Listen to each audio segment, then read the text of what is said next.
DRDO के अंदर जो ट्रेड टेस्ट होने वाला है, मैं आपको उसके बारे में कुछ जानकारी दूंगा। जो डीआरडीओ के अंदर बालाजी ड्राइविंग ट्रेनिंग सेंटर के अंदर 10 दिन का, 15 दिन का, 20 दिन का हमारे पास रनिंग कोर्स चल रहा है। आप किसी को अगर कोई एडमिशन लेना चाहता है इसके अंदर तो आप ले सकते हैं। जो डीआरडीओ के अंदर डिपार्टमेंट आपका जो वाइवा लेने वाला है, जिसके अंदर आपको गाड़ी के बारे में पूछेंगे, उनके बारे में आपको सब एस मॉडल ट्रक के बारे में सब कुछ चीज़ें बताऊँगा, क्योंकि आपको एस मॉडल ट्रक भी वहाँ पे मिलेगा। तो आपको जो एस मॉडल का जो आज सीरीज मिलेगी वीडियो के अंदर, या फिर एक पूरा वीडियो मिल जाएगा, तो आपको उसके बारे में आज मैं बताऊँगा। देखो, एस मॉडल ट्रक होता है गाड़ी का। एस मॉडल ट्रक के अंदर क्या बोलते हैं, पहले इसको क्या बोलते हैं गाड़ी का, इसको या तो बोनेट बोलते हैं या हुड बोलते हैं। इसका हुड भी नाम होता है या बोनेट भी होता है, दोनों बोलते हैं। सबसे पहले कोई भी गाड़ी हो, आप किसी को LMV अंदर ले लो, चाहे HMV के अंदर भी ले लो, सबसे पहला पार्ट ये आता है गाड़ी का बोनेट ओपनिंग कैसे होती है। जो LMV गाड़ी आती है, जैसे टाटा 407 हो गई, बोलेरो हो गई, उनका बोनेट ओपनिंग केबिन के अंदर से पहले अनलॉक होता है, उसके बाद होता है। जबकि एस मॉडल ट्रक के अंदर ऐसा नहीं है। एस मॉडल ट्रक का बोनेट ओपनिंग कैसे होता है, यहाँ पे तो रबड़ की क्लिप दे रखी होती है। ये रबड़ की क्लिप है ना, इस दोनों के अंदर फंसी हुई रहती है। इन दोनों के अंदर से पहले इनको निकालनी पड़ती है, उसके बाद इस बोनेट को ऐसे, इसके निकालने के बाद ऐसे बोनेट को ऊपर उठा देते हैं, और फिर उसके बाद बोनेट स्टैंड द्वारा इसको रोक देते हैं। ये होती है bonnet opening. S model truck की बोनेट ओपनिंग ऐसे होती है। इसके बाद जैसे ये हुड हो गया गाड़ी का, अब यहाँ पे ये गाड़ी का पूरा बोनेट आ गया आगे। अब इसके अंदर देखो ये चीज़ दे रखी है। किसी भी भर्ती के अंदर सबसे ज़्यादा पूछे जाने वाला क्वेश्चन इससे होता है कि क्योंकि ये बाहर की साइड दिख रहा है, तो सबसे पहले दिखते ये बोलते हैं कि ये क्या है, ये क्या है, जजमेंटिंग रोड बोल देते हैं इसको। ये क्या काम आती है, जैसे गाड़ी कहीं से हम गाड़ी लेके जा रहे हैं, कहीं से गाड़ी लेके जा रहे हैं, तो क्या है, दोनों साइड दीवार है, तो अगर वहाँ से अगर ये पास हो गए दोनों, तो हमारे पास गाड़ी इजीली निकल जाएगी, हमारे को देखने की ज़रूरत नहीं होती। अगर यहाँ पे ये टच हो रहे हैं तो आपको गाड़ी आगे नहीं लेनी है, गाड़ी टच होगी। इसी के लिए ये दिए जाते हैं। इसी के ऊपर शीशे भी लगे होते हैं, जो आगे साइड ग्लास मतलब देखने के लिए काम में लिए जाते हैं। अब यहाँ पे ये क्या है, ये गाड़ी के इंडिकेटर होते हैं, इनको हैजार्ड लाइट भी बोलते हैं। जैसे कहीं साइड में मुड़ना है तो उसके लिए हम ये यूज़ करते हैं। अब यहाँ पे आगे की साइड क्या दे रखी है, 2 हेडलाइट दे रखी है। अब हेडलाइट के अंदर कौन सा मिरर यूज करते हैं हम, हेडलाइट के अंदर हम अवतल मिरर यूज करते हैं। और इसके अंदर कितने वोल्ट का बल्ब भी होता है, 12 वोल्ट का बल्ब हम यूज करते हैं। जो हेडलाइट की रोशनी होती है ना, उसको रेगुलेट, क्योंकि हेडलाइट की रोशनी है ना हमेशा एक ही तरह की होती है, मतलब हाई बीम पे रखे या लो बीम पे रखे, बट रोशनी एक रेगुलर वे में रहती है, ना कम ज़्यादा नहीं होती। तो उसकी रोशनी को रेगुलेट करने के लिए गाड़ी के अंदर कट ऑफ स्विच होता है, जो वहाँ पर लगा हुआ है, देखो वो कलर का, वैसा कट ऑफ स्विच होता है, हर गाड़ी के अंदर मिलेगा आपको। वो कट ऑफ स्विच क्या करता है, हेडलाइट की रोशनी को रेगुलेट करता है। अब यहाँ पे जैसे आगे की साइड ये दिख रहा है आपको, इसको क्या बोलते हैं, गाड़ी के आगे की साइड बोलते हैं फ्रंट बम्पर बोल देते हैं, आगे की साइड। और हर गाड़ी के अंदर आपको एक टो पॉइंट मिलता है।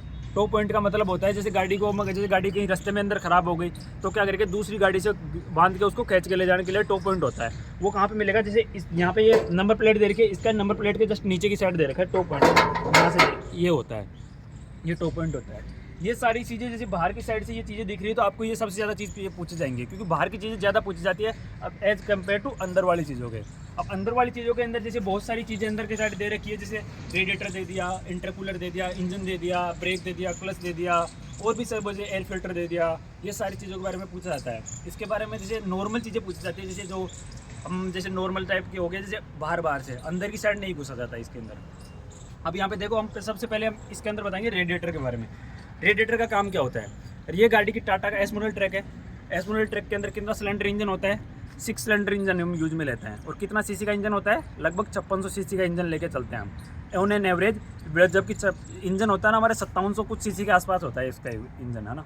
तो यहाँ पे रेडिएटर क्यों यूज में लेते हैं, जैसे छोटी गाड़ियाँ हैं, छोटी गाड़ियों के अंदर हम अगर किसी इंजन को कूल करना है तो हम एयर कूल इंजन हम यूज होते हैं, उसके चारों ओर फिन्स बना देते हैं, वो इससे कूल हो जाता है। जबकि ये ट्रक है, जैसे बड़ी गाड़ियाँ होगी, जिसके अंदर सिलेंडर बढ़ जाते हैं, जैसे 2 सिलेंडर हो गए, 3 सिलेंडर हो गए, 4 सिलेंडर हो गए, इन गाड़ियों के अंदर हमारे को कोई चीज़ कूल करनी है ना, तो क्या लेना पड़ेगा, हमारे को रेडिएटर हमारे को यूज़ करना ही पड़ेगा।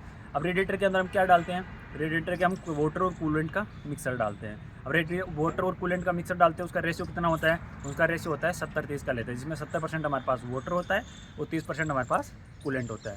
अब कूलेंट 2 प्रकार का होता है, एक हरे कलर का और एक पीले कलर का। हरे कलर का कूलेंट किसके अंदर डालते हैं हम, डीजल गाड़ियों के अंदर, और पीले कलर का कूलेंट किसके अंदर डालते हैं, पेट्रोल गाड़ियों के अंदर। अब कूलेंट होता है ना, वो भी किसी 2 पदार्थों से मिलकर बना होता है। वो कौन कौन से हैं, जैसे एल्कोहल हो गया और ग्लिसरीन। एल्कोहल और ग्लिसरीन क्यों यूज़ में लेते हैं, जैसे ग्लिसरीन होती है ना, वो क्या करती है, जो इंजन की वाटर जैकेट्स है ना, इंजन के साइड में होती है, सिलेंडर ब्लॉक सिलेंडर हेड के अंदर भी होती है, तो उनके अंदर जंग लगने से बचाता है। क्योंकि हम नॉर्मल जैसे ग्लिसरीन यूज में नहीं लेंगे तो हमारे पास वाटर अगर इंजन के अंदर फ्लो करेगा तो उसकी वाटर जैकेट्स के अंदर जंग लगेगी, वो ब्लॉक हो जाएगी और हमारा इंजन जैसे ओवर हीट होने की प्रॉब्लम आने लग जाएगी। थोड़े दिन बाद ओवर हीट होने लग जाएगा, बहुत जल्दी ओवर हीट होने लग जाएगा, ऐसी प्रॉब्लम आएगी। तो उसके लिए ग्लिसरीन यूज में ले लिया तो क्या करेगा, वो जंग लगने से बचा देगा। और हमारे पास एल्कोहल यूज में लेते हैं तो एल्कोहल क्या करता है, उसको जमने से बचाता है। जैसे हम किसी ठंडे प्रदेश के अंदर चले गए, अगर ठंडे प्रदेश के अंदर चले गए तो क्या होगा, वाटर जम जाएगा। अगर वाटर जम गया तो रेडिएटर के आसपास जो ट्यूब्स है ना उसको फाड़ देगा। और एक बार ट्यूब्स फट गई ना तो क्या होगा, क्या जैसे इसको वो रिपेयर कराने का खर्चा ज़्यादा है और अगर हम नया लगवाएंगे तो भी इसका खर्चा ज़्यादा बढ़ जाता है। इसलिए हम इसके अंदर कूलेंट डालते हैं। अब कूलेंट के बारे में मैंने जो भी चीज़ें थी, कूलेंट के बारे में कोई भी चीज़ ऐसी नहीं बची है जो मैंने नहीं बताई आपको। अब यहाँ पे ये रेडिएटर हो गया। अब रेडिएटर का हो गया यहाँ पे ये रिजर्व टैंक। ये रिजर्व टैंक के ऊपर देखो मैक्सिमम और मिनिमम का निशान दे रखा है वहाँ पे। और रिजर्व टैंक के यहाँ पे क्या लगी होती है, रेडिएटर की प्रेशर कैप होती है। अब रेडिएटर की प्रेशर कैप होती है ना, उसके अंदर कितने वोल होते हैं, 2 वोल होते हैं। एक होता है प्रेशर रिलीज वोल, एक होता है वैक्यूम रिलीज वोल। प्रेशर रिलीज वोल का क्या काम होता है, अगर रेडिएटर के अंदर ज़्यादा प्रेशर हो रहा है तो अगर जैसे ज़्यादा प्रेशर हो गया है ना, तो क्या अगर रेडिएटर का अपर टैंक या फिर ट्यूब्स फट सकती है, तो उसको रिलीज करने के लिए होता है प्रेशर रिलीज वोल। एक होता है वैक्यूम रिलीज वोल। वैक्यूम रिलीज वोल का काम क्या होता है, जो रेडिएटर का रिजर्व टैंक होता है ना, उससे कूलेंट को रेडिएटर में लाना और रेडिएटर से वापस रिजर्व टैंक के अंदर भेजना। यही रेडिएटर के रिजर्व टैंक का काम होता है, वो प्रेशर रिलीज वैक्यूम रिलीज वोल का काम होता है। अब ये मैंने आपको क्या पूछा जाएगा, वहाँ पे वोल के नाम पूछे जाएंगे ओनली, ये नहीं पूछा जाएगा कि ये वोल कहाँ पे होता है। यही चीज़ें पूछी जाती है, इसके ज़्यादा कुछ भी नहीं पूछा जाएगा। अब यहाँ से ये हो गया। अब यहाँ पे रेडिएटर का ये अपर टैंक है, अपर टैंक है। अपर टैंक के अंदर इंजन से कोई हमारा कूलेंट सर्कुलेट होकर आ रहा है तो वो क्या हुआ, गर्म रहेगा। अगर कोई भी चीज़ गर्म रहेगी तो वो किसके अंदर आएगी, अपर टैंक के अंदर। उसके बाद ये बीच वाले पार्ट को क्या बोलते हैं, रेडिएटर कोर बोलते थे। रेडिएटर कोर का क्या काम हो गया, रेडिएटर कोर के अंदर क्या होता है, हमारे पास ये ट्यूब्स दी गई है, यहाँ पे ये ट्यूब्स हो गई और यहाँ पे ये फिन्स हो गई। ट्यूब्स के अंदर हमारे पास कूलेंट ऊपर से नीचे तक फ्लो करता है और फिन्स क्या करती है, इसके एरिया को बढ़ा देती है, जिससे क्या होता है, इसकी हीट ट्रांसफर करने की कैपेसिटी बढ़ जाती है। इस कारण हमारा जो कूलेंट होना बहुत जल्दी कूल होता है और लोअर टैंक के अंदर पहुंच जाता है। ट्यूब्स खड़ी वाली है और जो जिगजैग पोजीशन के अंदर चल रही है उसको बोलते हैं फिन्स। अब यहाँ पे रेडिएटर का लोअर टैंक दे रखा है, नीचे की साइड से देख लो चाहिए, ये रेडिएटर का लोअर टैंक है। लोअर टैंक के अंदर हमारे पास कूलेंट कूल होके आएगा और यहाँ पे ये रेडिएटर का ड्रेन प्लग दे रखा है। अगर गाड़ी के अंदर एक सफिशिएंट किलोमीटर के बाद हमारे को कूलेंट चेंज करना होता है ना, तो क्या करते हैं, इस ड्रेन प्लग को ओपन करते हैं और हमारे पास कूलेंट पूरा कूलेंट बाहर आ जाता है, जिसके बाद हम कूलेंट चेंज कर देते हैं। जैसे गाड़ियाँ होती है ना, उसके अंदर ये तो है नहीं कि हम जैसे लाइफ टाइम एक ही कूलेंट चलता है। कूलेंट की क्वालिटी है ना, धीरे धीरे टाइम के साथ रिड्यूज होती चली जाती है। अगर एक बार रिड्यूज होती चली गई ना तो क्या होगा, हमारे को कूलेंट के चेंज करने की ज़रूरत होती है। अगर कूलेंट कैसे कितने किलोमीटर के बाद चेंज होगा, लगभग है ना, गाड़ियों के अंदर 40 से 50 हज़ार किलोमीटर के बाद कूलेंट को चेंज किया जाता है। सभी गाड़ियों के अंदर, चाहे कोई सी भी गाड़ी कोई लेके देख लो आप, 40 से 50 हज़ार किलोमीटर के बाद कूलेंट को चेंज करना चाहिए। ऐसा इसलिए किया जाता है कि कूलेंट की क्वालिटी रिड्यूस हो जाती है ना। अब इसके बाद हो गया, जैसे गाड़ियों के अंदर कूलेंट 40 से 50 हज़ार किलोमीटर के बाद चेंज कर दिया, तो अब जैसे इसके द्वारा निकाल के हम चेंज कर देते हैं, ये ड्रेन प्लग दे दिया। अब देखिए गाड़ी के रेडिएटर के अंदर कितना लीटर कूलेंट डाला जाता है। जैसे अब जिप्सी हो गई, जिप्सी के रेडिएटर के अंदर कितना लीटर कूलेंट डाला जाता है, लगभग 5 लीटर के आसपास डाला जाता है।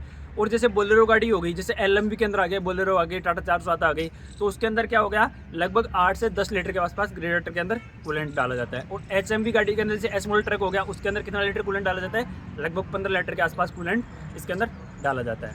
अब एक बार कूलेंट हमारे पास लोअर टैंक के अंदर चला गया, लोअर टैंक के अंदर क्या है, ठंडा है कूलेंट, तो उसके क्या एक होज पाइप निकलती है, वो किसके अंदर जाएंगी, वाटर बॉडी के अंदर। मैं आपको वाटर बॉडी दिखा देता हूँ गाड़ी की वाटर बॉडी ये होती है, इधर से देख लो एक बार, ये गाड़ी की वाटर बॉडी होती है। वाटर बॉडी का काम क्या होता है, जैसे वाटर बॉडी होती है ना किसी भी गाड़ी की, वाटर बॉडी क्या करेगी, जो हमारा कूलेंट होता है ना, जो रेडिएटर में होता है, वो कूलेंट को एक फोर्स के साथ इंजन की वाटर जैकेट्स के अंदर फ्लो करवाती है। तो एक बार फोर्स के साथ कोई भी इंजन के अंदर हमारे पास कूलेंट फ्लो हो रहा है ना, वो क्या करेगा, जितनी हीट होगी ना इंजन के अंदर, उतनी फास्टली लेके इंजन से बाहर आ जाता है।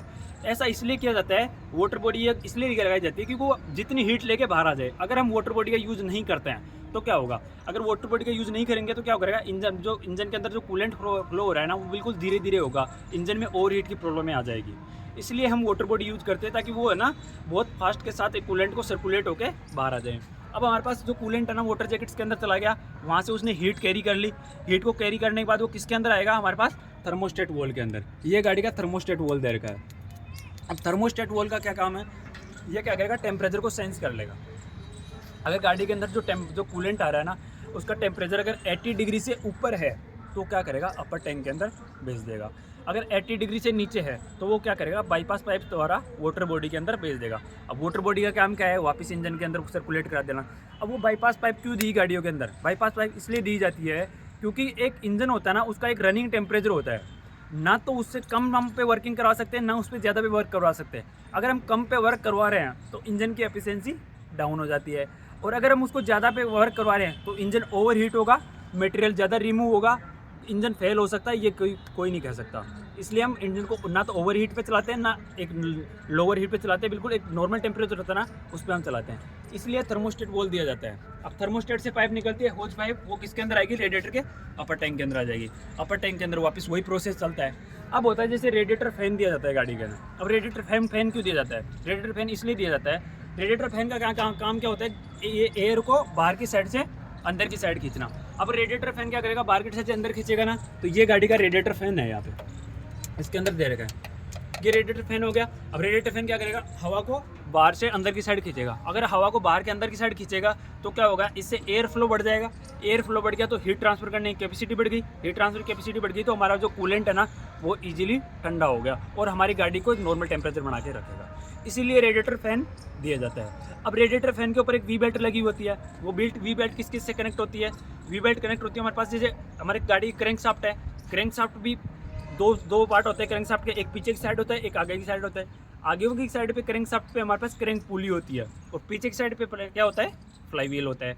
अब आगे की साइड क्रैंक पुली दे रखी है, क्रैंक पुली पे हमारे पास वी बेल्ट कनेक्ट होती है। वो वी बेल्ट किस को घुमाती है, हमारे पास वाटर बॉडी को, वाटर बॉडी की हिसाब पे हमारे पास जो रेडिएटर का फैन लगा होता है और अल्टरनेटर को, इन तीनों पे एक वी बेल्ट है ना, वो इन तीनों को घुमाती है। अब वी बेल्ट का काम क्या हो गया, अल्टरनेटर को घुमाना, रेडिएटर फैन को घुमाना, किसकी सहायता से, वी बेल्ट की सहायता से। जो रेडिएटर की जो वो क्रैंक पुली आ रही है ना, उस पर जो पावर आ रही है ना, उसको किस में ट्रांसफर कर दिया, इसको दोनों के अंदर ट्रांसफर कर दिया। अब रेडिएटर फैन का मैंने काम बता दिया, अब आ गया अल्टरनेटर। अल्टरनेटर होता है ना, उसका क्या काम है, अल्टरनेटर क्या करता है, गाड़ी की बैटरी को चार्ज करने के लिए यूज में लिया जाता है। अल्टरनेटर भी देखो, एक अल्टरनेटर है, एक डायनेमो है। आपको अल्टरनेटर भी मिलेगा, वहाँ पे डायनेमो मिलेगा। तो अल्टरनेटर और डायनेमो कैसे पहचानेंगे, अल्टरनेटर तो आपने देख ही रखा है, डायनेमो कैसा होता है, सेल्फ स्टार्टर मोटर होती है ना, वैसा होता है, उसके ऊपर वैसी कवरिंग होती है। और सेल्फ स्टार्टर मोटर होती है ना, उसके ऊपर सोलेनाइड स्विच होता है, ये देख के आपको पहचानना है। अब डायनेमो गाड़ियों के अंदर क्यों यूज में नहीं लेते, क्यों उसको रिमूव कर दिया, क्योंकि उसका पावर प्रोडक्शन कम था और वो डीसी करंट का प्रोडक्शन करता था, लाइफ ज़्यादा नहीं थी, अगर उसके अंदर पानी वगैरह चला गया तो ईजिली वो जल जाता था, इसलिए हमने अल्टरनेटर ले आए। अल्टरनेटर क्या है, इसकी लाइफ है ना 7 ईयर तक है, 1.5 लाख किलोमीटर से 2.5 लाख किलोमीटर तक वर्किंग है इसकी। और ये क्या करेगा, पावर का प्रोडक्शन करेगा 13 वोल्ट से लेके 15 वोल्ट तक, तभी हमारे पास बैटरी चार्ज होगी।